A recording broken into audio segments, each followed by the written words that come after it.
यो movie Oppenheimer सन् 2023 मा रिलिज भएको हिस्टोरिकल बायोग्राफिकल ड्रामा हो।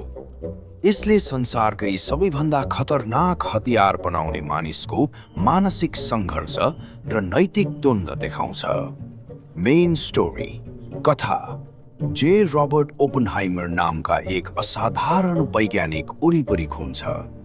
दोस्रो विश्वयुद्धको समयमा अमेरिका डरमा थियो कि जर्मनीले पहिले एटमिक बम नबनाओस्।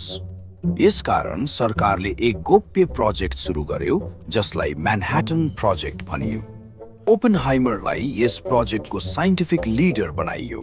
उनी ब्रिलियन्ट थिए तर साथसाथै अत्यन्त संवेदनशील र सोच्ने मानिस पनि।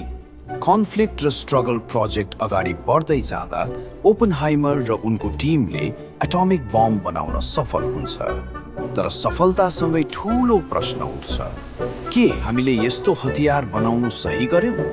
जब हिरोशिमा र नागासाकीमा बम खसालिन्छ त्यसको विनाश देखेर ओपेनहाइमर भित्रैदेखि रुन्छन्। उनी आफैले बनाएको हतियारबाट मानवता नष्ट भइरहेको महसुस गर्छन्। साइकोलोजिकल एङ्गल मुभीले एक्सन भन्दा बढी गिल्ट, फियर, पावर र रेस्पोन्सिबिलिटी देखाउँछ।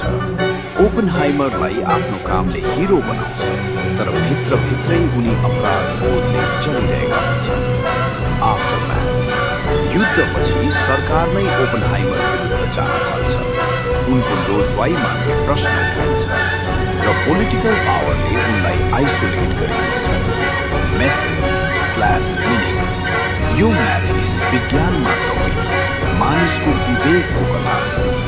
ज्ञान शक्ति हो तर त्यो शक्ति गलत हातमा गयो भने पुरै संसार नष्ट हुन सक्छ।